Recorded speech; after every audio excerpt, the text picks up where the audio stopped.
Later in verse 32 of chapter 19, Shukracharya preaches to his disciple Bali Maharaj to warn him, Aishate stanam aishvaryam shriyam tejo yasha shrutam dasyat yachidya shakraya maya manavako hari.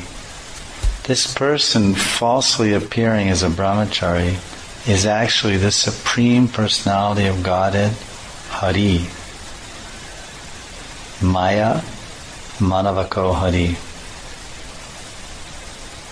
In other words, Hari has taken a Mayak form. At least that's what Shukracharya thinks. As a man, Manavako. And so the demons or materialists, impersonalists think that when God takes a form, it's Maya. Avajananti Mamuda Manusham Tanmashritam. They don't understand that Krishna's form is Satchidananda, Ishvara Parama Krishna, Satchidananda Vigraha. His Vigraha Tanu Vapu Rupam is always transcendental, Satchidananda.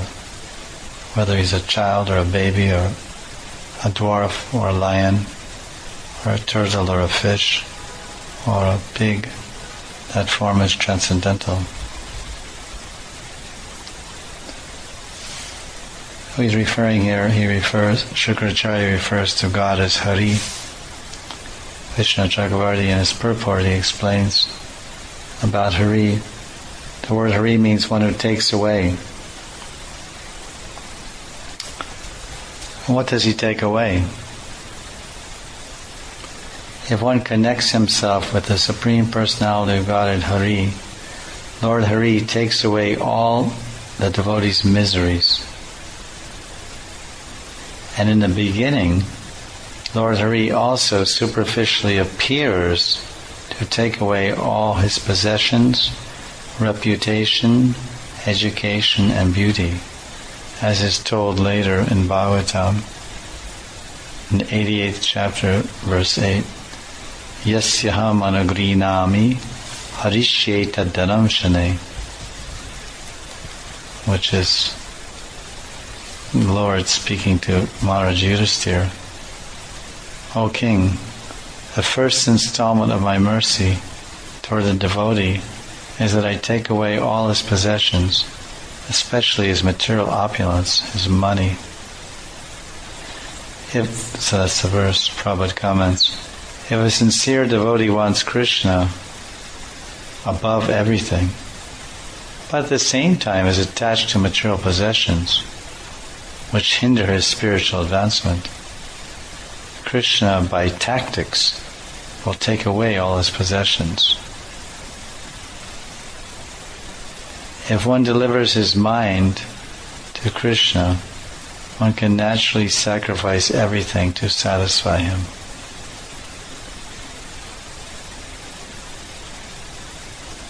Bali Maharaj was a devotee, but he was actually attached to his power, position, possessions. So the kind-hearted Lord, to favor his devotee, appeared especially to favor him, take away all his material possessions and his mind as well. Firstly, the word Hari means to take away our miseries. I'd like this point in the purport. Hari means the Lord.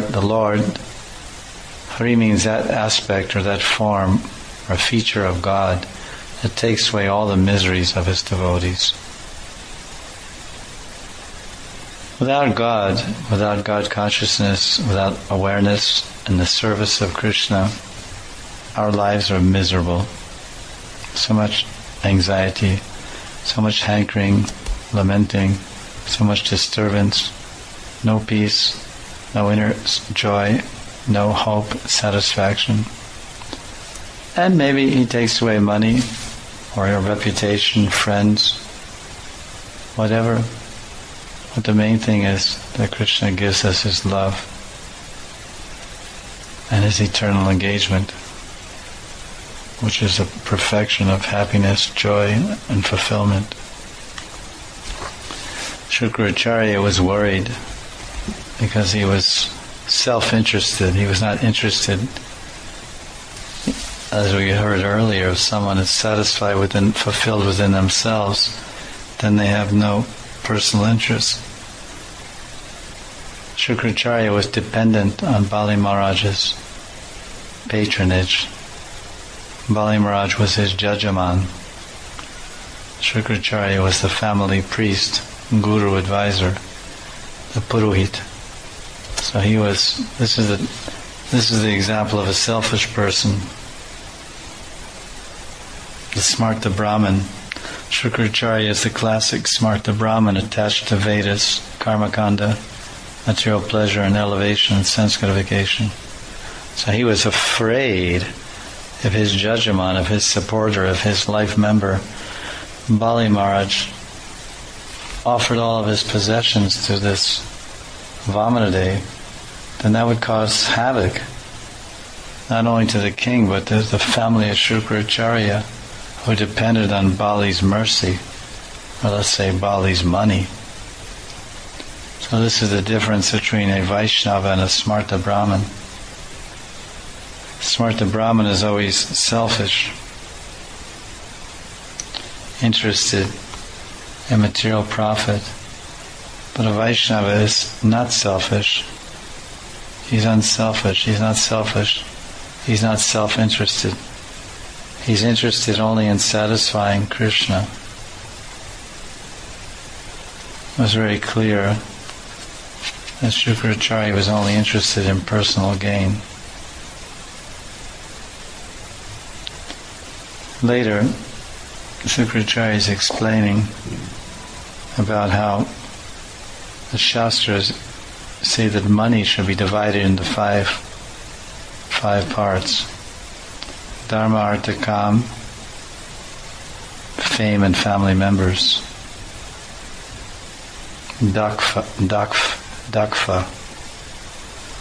That's the key. Dakfa. D-A-K-F-F. 5. D for Dharma. Money or assets or wealth should be divided. One who's in full knowledge should divide his wealth into 5 parts. D for Dharma, A for art, K for Kam, F for fame, and F for family members. So this is Dakfa. One part of our wealth should be used for religion, Dharma, one part for reputation or fame, one part for opulence, wealth, art, one part for sense gratification, Kam, and one part to maintain the family members. At the present, however, people are ignorant. They spend all their money for the satisfaction of their family. Rupa Goswami taught by his own example. He divided his wealth into 3 divisions. 50% he used for Krishna, 25% for himself, and 25% for his family members. So this is enjoined in Shastras that, of course, family members are expecting some profit from the breadwinner, the father or husband, whomever. So therefore, one follows the Shastra and gives a portion, at least 1/5, to the family, the wife and children, mother and father, etc. But nowadays, they give everything. Even the classic stories are there. You meet different husbands, fathers, men, etc. Preach to them about giving a donation to ISKCON for building a temple or distributing books or cow protection, care for cows. Life adoption program, 1.5 lakhs. Maintain a cow for life after life after life. But they say, oh, Swamiji, I work. My duty here is I work. And when I get my money, I get the paycheck, I come home and I hand it over to my wife. And my duty is to work, make the money. Her duty is to spend it. So I don't have any money. I work, I give all the money to my wife. So this is 5/5 100% given for family maintenance, nothing for fame, nothing for wealth.